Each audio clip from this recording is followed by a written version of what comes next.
경배 215장입니다.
할렐루야. 216장 부르겠습니다. 주여 다른 예수 몸을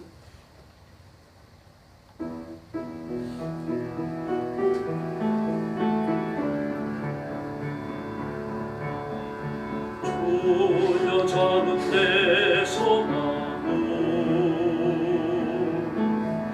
무릎 꿇고 아뢰니다. 나의 죄를 매질하니 내 모든 죄 사하소서. 내가 주를 따르래요. 주님만을 섬길래요. 나의 맘을 받으소서. 예수님만 사랑하게 나를 받으소서. 나의 생명 받으소서. 온갖 충성 다하리 주의 일꾼 삼으소서. 오늘 주의 기다려 주의 자비로운 손길 하늘 문을 여시고 나를 영접하옵소서. 내가 주를 따르래요. 주님만을 섬길래요.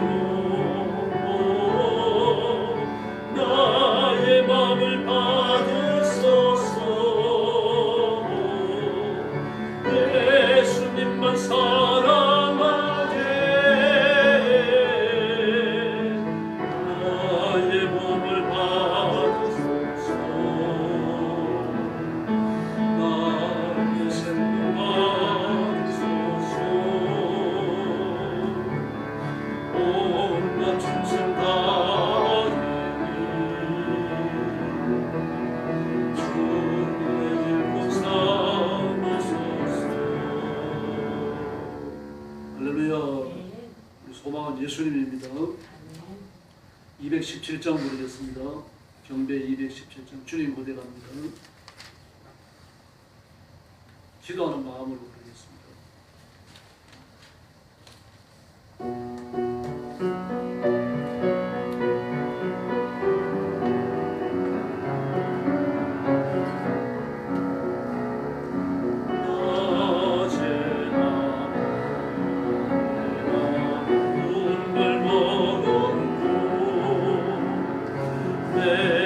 주님 오시지만 고대한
다시오시네 모든 성도들의 문답들이 하나님을 모르더니 천지간에 없으니 모든 질병 근심 고통 근본 없이 하시니 우리 주님 세상 다시 오시네 아멘 우리 주님 세상 다시 오시네 할렐루야 주가 다시 오시네 악한 마귀 결박하고 세상 다시 오시네 할렐루야 주가 다시 오시네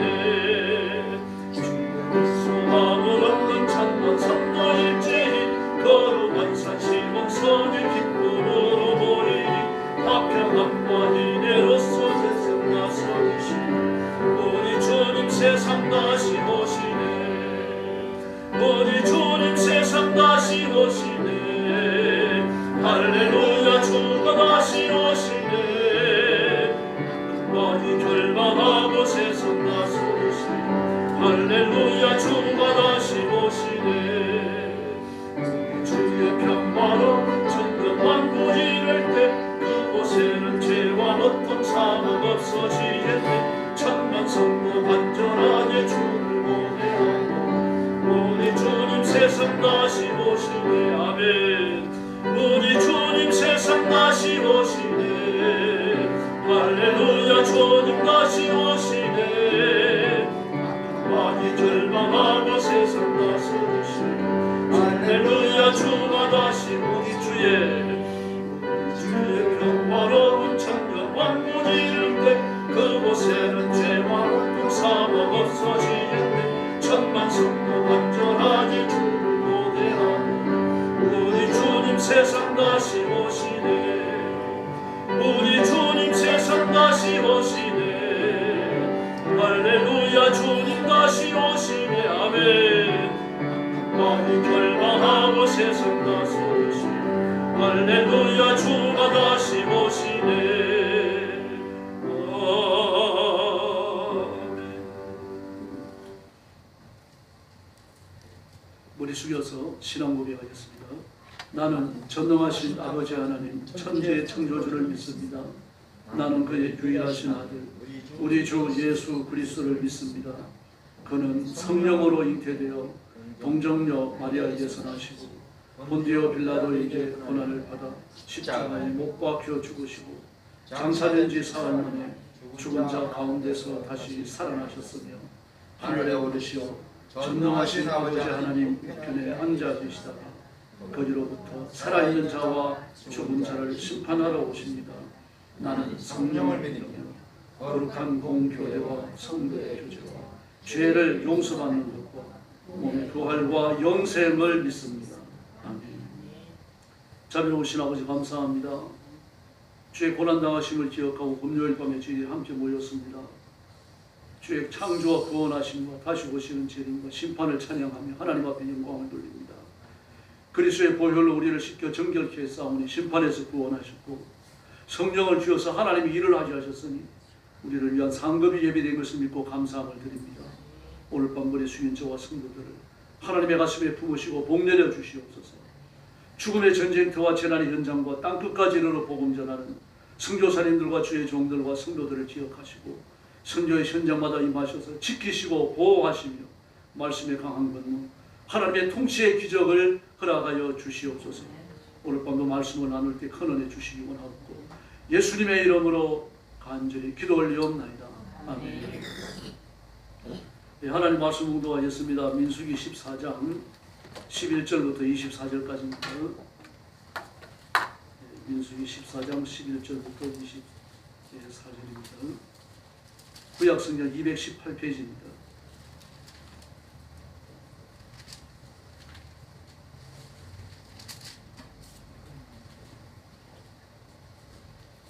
구약성경 218페이지 민수기 14장 11절부터 24절까지입니다. 11절부터 16절까지 제가 혼자 읽겠습니다. 그리고 17절부터 교독합니다. 제가 먼저 보겠습니다. 여호와께서 모세에게 이르시되 이 백성이 어느 때까지 나를 멸시하겠느냐. 내가 그들 중에서 많은 이적을 행하였으나 어느 때까지 나를 믿지 않겠느냐. 내가 전염병으로 그들을 쳐서 멸하고 내게 그들보다 크고 강한 나라를 이루게 하리라. 모세가 여호와께 여짜오되 애굽인 중에서 주의 능력으로 이 백성을 인도하여 내셨거늘 그리하시면 그들이 듣고 이 땅 거주민에게 전하리이다. 주 여호와께서 이 백성 중에 계심을 그들도 들었으니 곧 주 여호와께서 대면하여 보이시며 주의 구름이 그들 위에 섰으며 주께서 낮에는 구름 기둥 가운데서 밤에는 불기둥 가운데서 그들 앞에 행하시는 것이니이다. 이제 주께서 이 백성을 하나같이 죽이시면 주의 명성을 들은 여러 나라가 말하여 이르기를 여호와가 이 백성에게 주기를 맹세할 땅에 인도할 능력이 없었으므로 광야에서 죽게 하였다 하리이다. 이제 구원하니 이미 말씀하신 대로 주의 분노로 나타내시옵소서. 이르시기를 여호와는 노하기를 더디하시고 인자가 많아 죄악과 그물을 쌓으시나 형벌 받을 자는 결단코 사하지 아니하시고 아버지의 죄악을 자식에게 갚아 3세대까지 이르게 하리라 하셨나이다. 구원하니 주의 인자와 강대하시나라. 이 백성의 죄악을 사하시되 애굽에서부터 지금까지 이 백성을 사하신 것 같이 사하시옵소서. 여호와께서 이르시되 내가 내 말대로 사하노라. 그러나 진실로 내가 살아있는 것과 여호와의 영광이 온 세계에 충만한 것을 두고 맹세하노니 내 영광과 애굽과 광야에서 행한 내 이적을 보고서도 이같이 10번이나 나를 시험하고 내 목소리를 청종하지 아니한 그 사람들은 내가 그들의 조상들에게 맹세한 땅을 결단코 제주할 것이요 또 나를 멸시하는 사람은 한 사람도 없을 것을 못하리라. 24절 같이 봅니다. 그러나 내 종 갈렙은 그 마음이 그들과 달라서 나를 온전히 따랐은즉 그가 갔던 땅으로 내가 그를 인도하여 드리리니 그의 자손이 그 땅을 차지하리라. 할렐루야. 모세의 기도 네 번째입니다. 우리가 모세의 기도를 지금 4시간째 살펴보고 있는데 모세의 기도의 사람임을 알 수 있습니다. 이스라엘 민족이 가데스 바네아에 이르렀을 때 가나안 땅에 정탐꾼 12명을 보냅니다. 이 가데스 바네아는 그 성경 지도를 펼쳐놓고 보면은 가나안에서 내려와가지고 애굽으로 내려가는 그 길목에 있는 넓은 광야가 가데스 바네아입니다. 평원이에요. 사막지대입니다. 구름은 없고 개활지로 쭉 이루어져 있습니다. 그리고 가나안으로 올라갈수록 약간 경사가 이렇게 오르게 되어져 있는데요. 그 가나안 땅을 보면은 좀 좁고 아래 위로 길지요. 방은 좁아요. 아래 위로 깁니다. 그래서 가데스 바네아에서 이스라엘 백성들이 그 가나안을 정복하기 위해서 전쟁을 시도하면 위에서 그냥 쭉 이렇게 훑어서 올라가면 돼요. 토끼몰이 하는 것처럼요. 이 좌우로 횡대로 진군하는 병사들을 배치하고 그래서 쭉 이렇게 뭐 짐승들을 잡기 위해서 사냥몰이 하는 것처럼 올라가면 전쟁이 흥미를 쉬운 거예요. 하나님이 모든 걸 아시는 거죠. 그리고 이스라엘 백성들도 정탐을 갔다 왔으니까 그 지리적 구조를 너무나 잘 알고 있습니다. 이 가데스 바네아 평원에 왔을 때 그래서 모세는 그들에게 적절을 더 자세히 알게 하기 위해서 12명의 정탐꾼을 보냅니다. 지파당 한 명씩을 뽑은 거죠. 청년들이 몸이 날래고 위기와 위험에서 자기를 보호할 수 있는 칼도 잘 쓰고 화살도 날릴 줄 아는 그런 사람들을 보낸 것이 틀림없습니다. 근데 그들이 갔다 와서 하나같이 불평과 불만을 쏟아내는 겁니다. 그 가나안 땅의 토질이 아주 독특하다는 것을 그들이 봤어요. 왜냐하면 포도 한 송이가 얼마나 큰지 목도를 매갖고 두 사람이 메고 왔습니다. 점검으로 가져온 거죠. 그만 가져온 건 아니죠. 다른 것도 가져왔습니다. 그리고 이야기하는 겁니다. 그 땅은 젖과 꿀이 흐르는 땅입니다. 그러나 그 땅으로 우리가 올라가는 건 반대합니다. 왜냐하면 그 땅에 거인족이 살고 있습니다. 거인족이 살고 있는데 우리 그 옆에 서면 고목날 매미 붙은 것 같습니다. 우리 처와 자식이 무슨 죄가 있습니까? 올라가면 그들이 먼저 다 죽을 겁니다. 아주 불평과 불만을 열 정탐꾼이 아주 한결같이 쏟아내는 겁니다. 마치 그들이 내려오면서 어떤 그 요수와 갈렙을 빼놓고 모의를 하기라도 한 것처럼 말이죠. 똑같은 말을 일출여부하게 하는 겁니다. 근데 그걸로 끝난 게 아니죠. 그 얘기를 듣는 240만의 이스라엘 백성들이 하루 저녁에 전부 그 부정적 이야기에 감염이 됩니다. 이것도 신명이 짝이 없는 일이죠. 240만입니다. 240만 명이 10명의 정상권의 말이 전부 다 하나같이 그렇게 오염될 수 있겠습니까? 그러니까 마귀가 아주 강하게 역사한 거예요. 밤새도록 부지런히 돌아다니면서 그 졸개들을 풀어가지고 막 이 말을 저기 전하고 저 말을 여기 전하고, 그러면서 말입니다. 한 사람이 두 사람에게 전하고 두 사람이 네 사람에게 전하고 이런 식으로 말입니다. 그 마음속에 가득한 불평과 불만을 마귀가 자아내잖아요. 자아내고 증폭시키고 이것이 전해지면 전해질수록 그 원망과 불평 그리고 부정적 얘기들이 말입니다. 증폭되어져 갖고 전파되는 겁니다. 저기 들어가면 온 백성들이 다 그냥 매맞아 죽을 것처럼, 그 거인족들이 죽을 것처럼 그렇게 생각하는 겁니다. 거인족이 있었습니다. 근데 거인족의 숫자가 얼마나 많았겠어요? 많지 않았습니다. 다윗이 올라가서 그 거인족들 완전히 멸하잖아요. 거인족은 대단합니다. 그 골리앗을 보면요, 그 골리앗의 키가 추정치가 190cm입니다. 그 휘둘렀던 창은요, 창 자루에 그 창의 무게가 57kg였죠. 굉장합니다. 갑옷도 수십 킬로였어요. 그러니까 그런 육중한 체구를 가지고서 말입니다. 들이달리면은 부딪히기만 해서 죽는 겁니다. 쇠로된 갑옷 입었을 거 아닙니까? 병거가 달리는 거하고 흡사한 거예요. 성령을 내갖고 이리저리 뛰기만 해도요, 그 부딪히는 사람은 그 질에 죽게 되어 있습니다. 막 그런 사람들이 설치면 겁이 나는 것도 사실이죠. 그러나 홍해를 가른 분이 하나님이신 줄로 믿습니다. 바로를 비롯해가지고 애굽의 정복을 홍해 속에 수정시킨 분도 하나님이십니다. 그들이 여기까지 오면서 대적들과 싸움을 한 것이 한 번도 없었습니다. 뭘 했습니까? 아무것도 안 했어요. 하나님 뒤만 따라왔잖아요. 그런데 가나안 전쟁만 내 힘으로 해야 되겠다. 이거 얼마나 잘못된 사고입니까? 근데 마귀가 그렇게 사로잡으면 사람의 지성이 무너져 버리는 겁니다. 사람의 지성이 무너지고 나면 잘못된 생각을 하는 거예요. 오판을 하는 거죠. 그 이단에 빠지는 사람들을 보세요. 이단에 빠지는 사람들을 보면 어제까지 교회 잘 나가고 은혜 생활 하던 사람들이 그래서 갑작스럽게 하루아침에 변해버립니다. 미혹의 역사하면서 하나님의 말씀을 이해하고 말씀을 따르고 말씀을 내 가슴에 품고 있었던 이 모든 내면적인 면들이 오염되어 버리는 겁니다. 지성이 어두워지는 거예요. 분별력이 사라져 버리는 겁니다. 이단을 이단으로 볼 줄 아는 그 분별력이 없어지고 나니까 이단이 넘어가 버리는 거예요. 똑같습니다. 지금요. 그래서 마귀가 강하게 역사한 겁니다. 미혹의 연이요. 밤새도록 이스라엘 백성들 240만 명의 마음을 어둡게 만들어놨어요. 그래서 진리에 대항하는데 하나님께 대항하게 만들잖아요. 그리고 모세와 아론의 멱살을 잡으려고 오는 겁니다. 죽음의 위협이죠. 그래서 11절에 보니까 여호와께서 모세에게 이르시되 이 백성이 어느 때까지 나를 멸시하겠느냐 그러십니다. 나를 멸시하겠느냐. 10가지 재앙으로 바로를 치는 그 순간부터 하나님이 기적을 허락하시고 이스라엘 백성들을 이끌고 홍해를 건너가지고 광야에 나와서 지금까지 말입니다. 하나님 앞에 계속하여 반역의 길을 걸어오고 있습니다. 사실 광야 40년이 반역의 역사입니다. 지금 이 말씀하시는 게 하나님 처음 하시는 것도 아니지 않습니까? 이 12절에 보니까 내가 전염병으로 그들을 쳐서 멸하고 내가 모세 너를 통해서 더 크고 강한 민족을 이루겠다. 이렇게 말씀을 하시는 겁니다. 이 부정적 영향력을 받은 이스라엘 백성들을 보면 밤새 통곡하고 통곡했어요.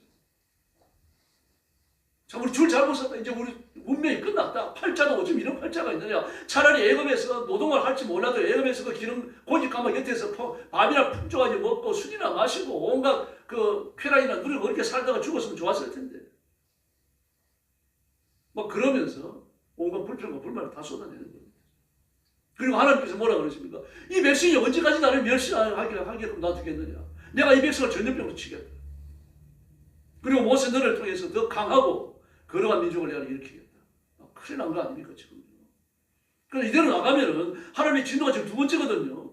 출애굽기 32장에서 한 번 나타났었잖아요. 그들이 광야에서 모세와 아론이 모세가 십계명을 받기 위해서 시내산 올라갔을 때 그 시내산 밑에서 아론을 중심으로 해가지고 온 이스라엘 백성들이 미쳐서 날뛰면서 말입니다. 금송아지를 만들어 놓고 그 앞에 번제를 드리고 막 온갖 더러운 짓을 다 하지 않았습니까?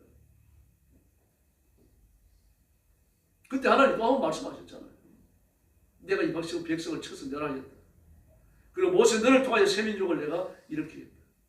그리고 두 번째예요. 하나님의 의지가 지금 확고히 드러나고 있는 거죠. 같은 말씀을 지금 두 번 하시는 겁니다. 두 번 했다라고 하는 건 하나님의 의지가 굳어졌다는 이야기 아닙니까 지금요? 이거 큰일 난 겁니다 지금요. 출애굽기 32장이 있죠. 오늘 민수기 14장이 있죠. 지금 출애굽기 12장에서 민수기 14장까지 그렇게 많은 시간이 흐른 것도 아닙니다 지금요. 가데스 바네아까지 왔으니까요. 뭐 10년이 흐르고 20년이 흐르고 이것도 아니에요. 그저 불과 몇 년입니다. 아마 1년 조금 더 됐을 겁니다. 정확한 날짜는 시간 계산하기 어렵습니다. 그 정도 되지 않았나 싶습니다. 밤새 모세를 원망하면서 통곡하고 새로운 지도자를 세워가지고 애굽으로 돌아가자 그 결정을 해버렸습니다 지금요. 자기들끼리 모여가지고 하나님 없이 자기들끼리 결정을 한 거예요.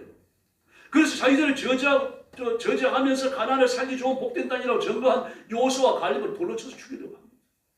아주 급박한 상황이죠. 그러나 모세는 화를 내거나 그걸 보면서 낙심하거나 주저앉지 않았어요. 이 급박한 비결이 뭡니까? 기도입니다. 오늘 본문의 기도입니다. 성도는 기도를 통해서 세상과 시험과 마귀의 권세를 이기는 새 힘을 얻을 줄로 믿습니다. 하나님께서 이스라엘 백성들이 금송아지를 만들어 제사할 때 출애굽기 32장 10절을 보니까요. 내가 그들에게 진노하여 그들을 진멸하고 내가 그들에게 진노하여 그들을 진멸하고 그럽니다. 너를 큰 나라가 되게 하리라. 그래요. 이 출애굽기 32장 10절입니다. 11절에 모세의 기도가 시작돼요. 11절, 12절, 13절을 거쳐 오늘 본문에 나오는 이 기도가 흡사합니다. 하나님, 지금 하나님께서 이 백성들을 데리고 광야에 나온 것을 세상 만민이 다 알고 있습니다. 그 주시에서 보고 있습니다. 진짜 가나안까지 들어가는가 주시에서 보고 있습니다. 만약에 하나님께서 이 백성이 죄 짓는다고 광야에 멸해버리시고 나면은 이 자세한 사정을 누가 알겠습니까? 그 신이 자, 이 백성을 데리고 가나안까지 내려왔다. 가나안으로 데려가려고 광야까지 나왔는데 데리고 갈 능력이 없어서 광야에서 멸했다. 이런 소문이 날 거 아닙니까? 모세가 말을 참 잘합니다. 출애굽기 4장에 나오는 것처럼 저는 말을 못하오니 저는 말이 입이 입술이 뻣뻣하고 말이 어눌하오니 절대 그렇지 않습니다. 이런 말 누가 할 수 있겠습니까? 성령께서 입술을 사로잡으신 거죠 지금. 그래서 그 출애굽기 32장 10절에서 하나님이 진노가 선포되고요. 12절, 13절, 11절, 12절, 13절에서 모세가 기도합니다. 14절에서 선포돼요. 하나님이 그 진노를 멈추십니다. 14절에 보면 이렇게 말합니다. 뜻을 돌이키사. 뜻을 돌이키사. 기도가 이렇게 중요합니다, 여러분. 오늘 본문도 마찬가지입니다. 12절에 보니까 내가 전염병으로 그들을 쳐서 멸하겠다 그랬습니다. 근데 모세는 또다시 엎드립니다. 하나님 이 백성들 구원해 주십시오. 살려주십시오. 부르셨는데 하나님 모세의 기도를 들으시고 그들을 멸하지 않으신 줄로 믿습니다. 그러나 그냥 못 넘어갑니다. 왜 그렇습니까? 나를 멸시했다 그랬어요. 멸시했다. 어떻게 하나님을 멸시할 수 있는 분입니까? 생명을 바쳐가지고 충성하고 존귀하게 이렇게 모셔도 모자라는 분인데 얼마나 멸시합니까? 하나님을요. 하나님의 존재 자체를 뛰어들어 놓죠. 마귀가 그 배후에서 240만을 아주 힘있게 붙들고 역사하고 있는 겁니다. 그들이 휘둘렸어요 지금요. 정신을 차려야 하는데 어쩌고 이렇게 눈먼 사람들처럼 이렇게 영적으로 휘둘립니까? 이러고 나니까 하나님이 분노하시는 거죠. 그러므로 이들이 지은 죄는 내가 궁극적 심판은 멸하게 해주겠다. 가나안에 데리고 들어간다. 그러나 끝까지 거역했던 자들은 내가 광야에서 죽게 하겠다라고 말씀을 하십니다. 구원을 받는다는 얘기입니다. 그럼 하나님 복을 누리지는 못할 것이라는 얘기입니다. 여러분, 바로 이때 드린 모세의 기도 기억하셔야 합니다. 모세의 기도는 자기를 굴복시킨 기도입니다. 사실 하나님이 두 번째 말씀하시잖아요. 내가 너를 통해서 강한 민족, 경건한 민족, 의로운 민족을 일으키겠다. 두 번 말씀을 하셨어요. 모세의 마음이 설레지 않았을까요? 좀 이제 움직이지 않았겠느냐 말입니다. 이 모세를 인정해 주신 거 아닙니까? 그리고 모세를 시조로 세워가지고 내 백성, 내 민족을 내가 내 백성, 내 자녀, 내 후손들을 통해 가지고 새 민족을 일으키겠다. 괜찮잖아요. 괜찮은 정도입니까 이게? 모세가 흔들리지 않습니다. 지금 하나님께서 모세를 흔드시는 건 아닙니다만, 그러나 모세가 흔들릴 수 있는 말 아닙니까? 새로운 민족의 시조가 된다고 말하는데요. 그러나 이스라엘 망하고 자신이 영광스러워지는 그 일을 선택할 수는 없었어요. 자기보다는 백성을 위한 기도를 지금 드리고 있는 겁니다. 그러므로 이 기도는요, 자신을 굴복시킨 기도입니다. 우리는 우리의 의를 쫓아서 안 되고 하나님의 의 앞에 우리 자신을 굴복시키는 기도를 해야 할 줄로 믿습니다. 그래서 하나님의 일은 내가 하기 싫더라도 해야 되는 겁니다. 내 의와 맞지 않더라도 해야 돼요. 내가 기침을 하고 몸이 좀 불편하더라도 교회 나가서 이 일을 해야 돼, 저 일을 해야 되겠다. 마음의 감동을 주시면 나오셔야 됩니다. 머리 싸매고 눕는 것이 아니고요. 이거 내가 새벽에 꼭 나가려고 했는데 기침을 한다. 그럼 머리 싸매고 눕는 게 아니라 기침하면서 나오셔야 돼요. 나오셔갖고 엎드리셔야 됩니다. 그 몸을 해갖고 나왔으라도 하나님 앞에 엎드리는 것을 하나님께서 원하시기 때문입니다. 왜 원하시는지를 몰라요. 하나님 원하시기 때문에. 그러니까 마음에 감동을 주신 겁니다. 그래서 우리는 내 고집을 따르지 말고 내 생각을 따르지 말고 하나님의 명령, 하나님의 감동 앞에 순종해야 할 줄로 믿습니다. 그래서 모세는 이 상황에서 자신의 영화를 위한 기도를 한마디도 하지 않았어요. 우리 민족을 구하는 기도만 하는 겁니다. 모세 자신도 성기에 급한 사람 아닙니까? 그리고 말입니다. 한번 상상해 보세요. 240만 명이 도대체 밤새도록 무슨 일을 했길래 말입니다. 회의를 해가지고 지도자를 세우고 그리고 예고로 돌아가 이런 결정을 해버립니까? 그리고 낮이 발찌가 무섭게 말입니다. 달려나와가지고 여호수아와 갈렙을 갖다 죽이려고 하겠어요. 너까지 우리 편에 서야지. 너 왜 배신했느냐? 배신의 프레임 씌운 거 아니에요 지금요. 도대체 밤새 무슨 일을 한 겁니까? 240만이요. 모세와 아론, 여호수아와 갈렙을 지켜놓고요. 이 사람 왕따 당한 거 아니에요 지금요. 거대한 물줄기가 흘러가고 있죠. 이 단 네 사람밖에 없습니다. 얼마나 극소수입니까? 한번 생각해 보세요. 240만이 시향하는 것과 4명이 시향하는 거, 4명 더 됩니다만 모세의 가족도 있고 아론과 여호수아와 갈렙의 가족이 있습니다. 그래 맞자 뭐 몇십 명 되겠어요, 그죠? 얼마나 되겠습니까? 그리고 240만의 거대한 물줄기가 흘러갑니다. 누가 하나님의 뜻을 행하는 것 같습니까? 더구나 이론과 논리에 맞아요. 마귀가 역사할 때요. 무자비하지 않은 거 아닙니다. 이론과 논리를 가지고 하는 겁니다. 여러분, 공산주의를 주장하는 사람들과 민주주의를 주장하는 정치인들을 보세요. 누가 더 논리적이에요? 공산주의를 하자고 하는 사람들은 훨씬 논리적입니다. 못된 짓을 하고 도덕적으로 타락했지만요. 그들이 부르짖는 건 논리가 있어요, 여러분. 그 설득력을 갖는 겁니다. 지금 아주 어렵습니다. 240만 명을 단순히 굴복시키기 위해서 분명한 전연한 논리를 들고 나온 거예요, 지금. 그리고 그들이 굴복됩니다. 근데 여호수아와 갈렙은 어떻습니까? 하나님이 우리 편이다. 가자. 우리가 혼에도 건넜다. 하나님이 우리 편에 서가지고 10가지 재앙으로 바로의 군대를 다 쳐부셨다. 그들 전부 다 혼의 수위에 수장시켰다. 이것도 이길 줄로 믿는다. 이게 무슨 논리입니까, 이게? 이게 논리입니까? 믿음이죠. 희망이에요. 근데 이스라엘 백성들 240만 명을 굴복시킨 논리는 뭡니까? 봐라. 그들은 키가 장대하다. 키가 190cm에 이른다. 2m에 도달한다. 몸무게는 백 몇십 킬로에 이른다. 그 정도 되어놓지. 저는 몸무게가 적어도 한 200kg 안 되겠습니까, 여러분? 100 몇십 킬로, 150kg 넘겠죠. 쇠 갑옷을 입고 말입니다. 57kg짜리 장을 흔들면서 말입니다. 막 뛰어오는 걸 상상을 해보세요. 이런 얘기들을 하면서 말입니다. 그들의 마음을 지금 뒤흔들어 놓는 거예요. 사실적인 일이잖아요. 사실에 대한 묘사죠. 그 논리를 가지고 있는 겁니다. 여기 불rop된 거예요.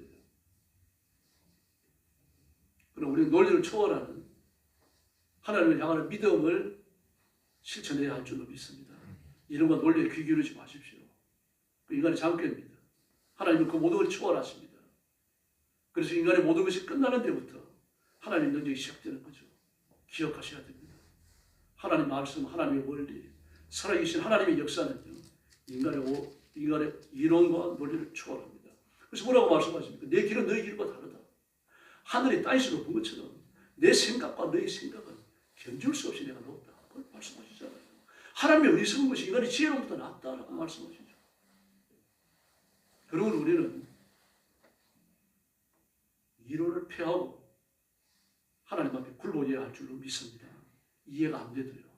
지금 받아들이기 어렵더라도 이 말씀 앞에 설복당하면 우리가 복받을 줄로 믿습니다. 모세는 이렇게 굴복되었어요. 그 다음에 모세의 기도는 온 백성을 위한 중보 기도입니다. 막 이스라엘 백성들이 그 밤에 원망하며 밤새도록 통곡하고 반역을 저버렸을 때 모세는 하나님 앞에 진노와 이스라엘 백성들이 멸망 앞에 서게 됩니다. 그 가운데 섰어요. 지금 모세와 아론 두 사람이 서 있는 겁니다. 만약에 모세가 그 백성들을 위한 중보 기도가 없었다면요. 그 백성을 광야에서 다 망했습니다. 하나님은요. 그 백성을 망하게 하고 그 백성을 대신할 수 있는 대안을 분명히 갖고 계셨어요. 대안은 왜 나오는 거예요? 모세라는 대안이 왜 나오는 거예요? 이스라엘 백성이 정멸당하고 멸망당하고 심판받는다는 걸 전제하는 거예요. 그리고 모세가 충분히 기도하지 않았다면요. 그 백성들을 광야에 다 넣으시는 겁니다. 예수께서 십자가에 달리셔서 온 몸으로 쏟아지는 고통을 견디시면서요. 자기를 십자가에 못 박은 백성들과 타락한 지도자들 로마 군인들을 위해서 기도하십니다. 누가복음 24장 34절을 보니까요. 아버지 저들의 죄를 사하여 주옵소서. 저들이라고 그랬죠. 이 헬라어 성경을 지역하면 저들이 아니라 그들입니다. 그들 3인칭을 썼어요. 저 사람들이 아니라 그들입니다. 그들의 죄를 사하여 주옵소서. 저 사람들이 아니고 그들요. 3인칭을 썼습니다. 아주 완전히 객관화했어요. 그들을요. 객관화하시면서 그들을 사하여 주옵소서. 자기들이 하는 것을 알지 못합니다. 이렇게 말했어요. 예수님은 산상보원에서 이렇게 말씀하십니다. 마태복음 5장 44절에서요. 너희 원수를 사랑하며 너희 박해한 자를 위하여 기도하라고 말씀하셨습니다. 그러므로 우리가 내리는 윤리적 결단은요. 언제든지 인간의 이론을 초월하는 겁니다. 그리고 예수님께서 예수님이 가르치신 대로 원수를 사랑하는 본을 보이셨어요. 그리고 오늘 19절에서 모세는 바로 이 맥락에서 기도합니다. 백성의 죄악을 사하실 때 애굽에서부터 지금까지 이 백성을 사하신 것 같이 사하여 주시옵소서. 할렐루야. 하나님이 지금까지 이 백성을 사하지 않으셨습니까? 그런데 지금도 사해 주십시오. 하나님의 일관성 있는 사랑의 기도를 요구하는 겁니다. 그러므로 무턱대고 부르시는 게 아니죠. 무턱대고 기도하는 게 아닙니다. 그럼 확고한 근거를 갖고 기도하는 거예요. 약속이고 말씀이고 하나님의 뜻인 줄로 믿습니다. 그리고 모세는 하나님의 뜻을 분명히 한 거예요. 그 다음에 세 번째는 하나님의 영광을 위한 탄원의 기도입니다. 만일 하나님께서 이스라엘 백성들을 진노의 채찍으로 때리신다면요. 이 사실이 다른 모든 민족에게 알려져가지고 이방인들이 여호와 하나님께서 이스라엘 백성을 광야를 끌고 나가 다 죽였다라고 말한다면요. 하나님의 영광이 가려지지 않겠느냐 이겁니다. 16절에 보니까요. 여호와가 이 백성에게 주기로 맹세한 땅에 인도할 능력이 없으므로 광야에서 다 죽였다. 그렇게 소문안 나겠습니까? 네, 지금 이 순간도 모세는요. 지금 절체절명의 순간이잖아요. 자신의 생명이 왔다 갔다 하는 순간이란 말입니다. 그래도 불구하고 자신을 돌아보지 않습니다. 하나님의 영광을 위합니다. 이게 우리가 지향해야 될 목적인 줄로 믿습니다. 그리고 이 백성을 한 번만 더 용서해 주십시오라고 하나님의 영광을 바라보고 부르셨습니다. 주기도문에 보면요. 하늘에 계신 우리 아버지여 이름이 거룩히 여김을 받으시오며 할렐루야. 이름이 거룩히 여김을 받으시오며 어디에서요? 이 땅에서요. 이미 하늘에서 거룩히 여김을 받으셨어요. 이 땅에서는요. 하나님의 이름이 거룩히 여김을 받는 일이 지속적으로 방해를 받습니다. 그리고 모든 방해를 뛰어넘어서 하나님의 이름이 거룩히 여김을 받으셔야 할 줄로 믿습니다. 이제 우리가 내려야 될 윤리적 결단과 관련을 갖는 거죠. 그 기도의 결과 20절 이하에서 모세의 기도에 대해서 하나님 응답하십니다. 그들이 지은 죄 때문에 당장은 멸하지 않겠다. 그러나 여호수아와 갈렙이 하나님 앞에 순종한 사람 외에 못 들어간다. 240만이 다 죽는 게 아니죠. 적극적 악을 행했던 사람들이요. 적극적으로 이스라엘 백성들을 설득했던 사람들. 자기 자녀를 설득하고 자기 부모를 설득하고 자기 자식을 설득해가지고 하나님을 향하여 대항하게 만들었던 그들이 못 들어가는 겁니다. 그럼 들어가면은 죽는다고 말했던 아내와 자식들, 나이 많은 노인들은 살아서 들어갈 거라는 얘기입니다. 회개하지 않는 영적 고집이 이렇게 무서워요. 천국에 갑니다. 그럼 반바지 안 입고 가는 거예요. 워싱턴 백악관 앞에 대로가 있는데 대로 건너편에 교회가 하나 있습니다. 장로교회인데 링컨 대통령 기념교회라고 부릅니다. 사실 교회 간판은 링컨 대통령 기념교회가 아닙니다. 문을 열고 들어가면 하얀 벽에 링컨 대통령 기념교회라고 쓰여져 있어요. 왜냐고 하면요.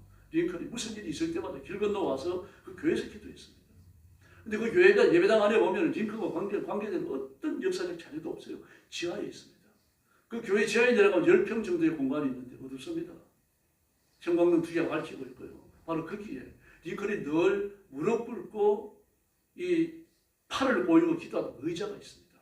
저도 못 봤습니다. 가서 보고 싶은데요. 링컨이 직무를 수행하다가 수시로 길 건너 교회당 기도실로 와가지고 하나님을 만나고 문제를 해결하는 거죠. 턱을 보이고 팔을 이렇게 모아가지고 보이고 이걸로 이제 자신을 바치면서 하나님은 몸을 흔들며 기도했다고 합니다. 그 직무 기간 내내 몸을 흔들며 기도해가지고 의자가 있던 곳에 홈이 파여졌다라고 얘기해요. 기도의 홈이라고 부른다고 말합니다. 우리나라도 이런 대통령이 있었으면 좋겠습니다. 기도하는 대통령이요. 또 인도인들이 역사를 두고 가장 존경하는 정치인 중에 한 사람이 네루 수상입니다. 아주 훌륭한 인격자입니다. 인더스강과 겐지저강 두 개가 동시에 범람을 했습니다. 어느 한 해가는요. 범람을 해가지고 그 주변에 살고 가난한 사람이 얼마나 많습니까? 뭐 요가 돋았는다 그래갖고 말입니다. 옷 다 벗어 제끼려고 뭐 가오자 털고 희한하게 앉아갖고 이렇게 있는 사람들 다 쓰러내려고 합니다. 밤새요. 많은 사람이 죽었어요. 그 수해 현장을 찾아갔습니다. 찾아가서 아무 말도 못하고 뜨겁게 눈물만 흘려요. 그 입속으로 뭔가를 중얼거립니다. 그 주변에 섰던 그 경호원들이 나중에 얘기하는 기도했다라고 말을 합니다. 이 사실이 1987년도 7월 29일자 조선일보에 실려 있습니다. 그 사진과 사진에 대한 설명이 실려 있어요. 그 기도하는 사람이었던 것입니다. 미국의 링컨 대통령 인도의 예로 기도하며 국가와 민족을 다스렸던 경건한 지도자들입니다. 이승만 대통령도 마찬가지입니다. 장로님이에요. 그걸 기도하면서 민족의 위기를 이겨냈고 6.25 전쟁을 승리로 이끌었고 그리고 민족의 기초를 낳았습니다. 기도하는 대통령, 기도하는 정치인들이 무수히 일어나야 할 줄로 믿습니다. 그리고 우리가 이 시대를 감당하는 기도하는 백성들이 되어져서 하나님 앞에 쓰임받기를 예수님의 이름으로 축원합니다. 기도하겠습니다. 자비로 오신 아버지 하나님 감사합니다. 우리가 이 땅에 살면서 인간의 생각과 의지, 인간의 경험과 인간의 판단을 앞세울 때가 있는데 저희들을 불쌍히 여겨주시고 그런 죄를 짓지 않게 해주시기 원합니다. 내 생각과 맞지 않더라도 내 경험과 틀리더라도 내 의지와 일치하지 않더라도 하나님 앞에 우선 복종하는 하나님의 말씀을 우선 붙들고 선택하는 하나님만을 바라보는 간절한 마음으로 살아가도록 인도해 주시옵소서. 먹고 마시고 돈 쓰고 정욕적으로 살고 쾌락을 누리는 것을 하나님 아버지 사모하거나 그런 삶을 동경하거나 그런 삶을 살기 위해 가지고 애쓰지 않도록 도와주시고 하나님 잘 섬기기를 위해서 애쓰고 노력하는 저희 남은 삶이 되게 하여 주옵시기를 원합니다. 급변하는 세상을 볼 눈을 열어주시옵소서. 이 세상이 어떻게 진행되어져 가고 적그리스도가 나타날 준비가 어떻게 갖추어져 가는지를 보게 해주셔서 우리가 영적으로 이 시대를 대비하며 다시 오시는 예수님의 재림을 준비하는 지혜로운 신부들이 되게 하여 주시옵소서.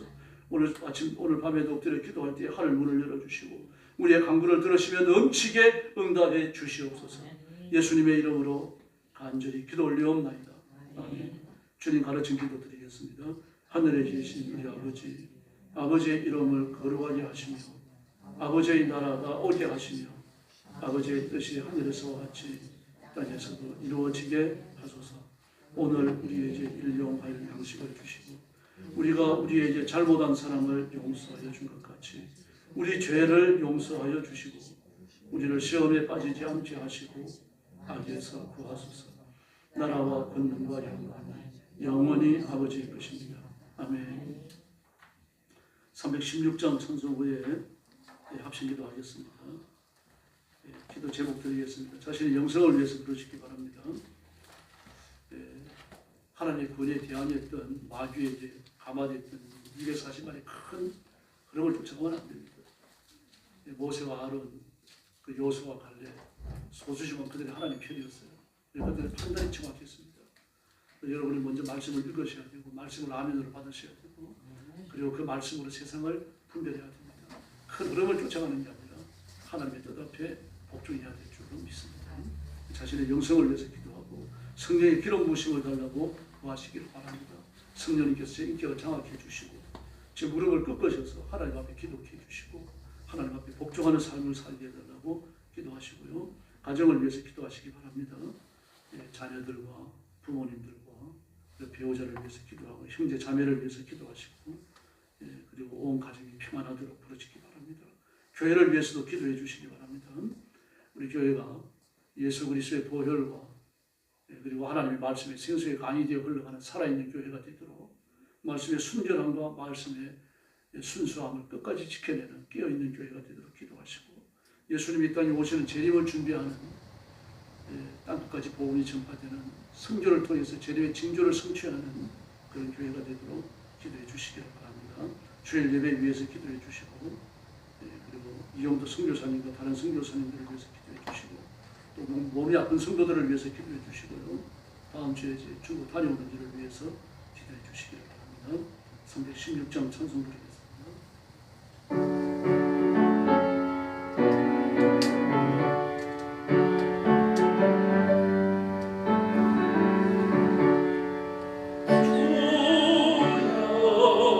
나의 생명 나의 정성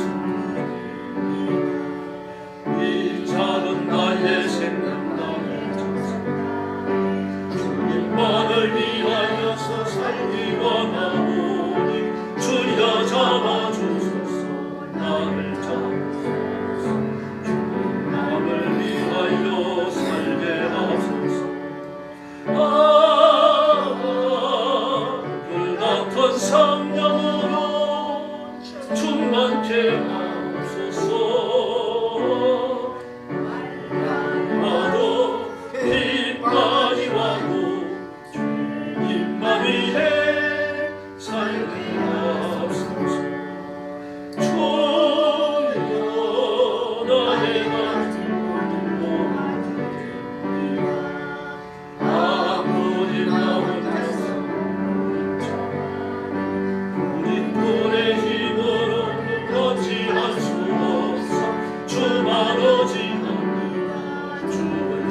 맞춰주니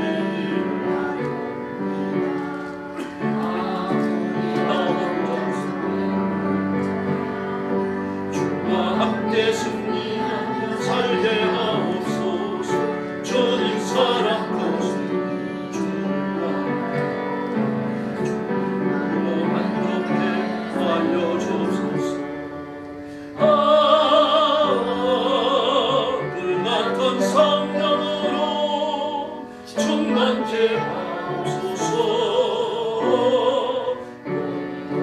와도 천원이 와도 주님만 위해 살게 하옵소서. 박수 기도하겠습니다. 자비하신 아버지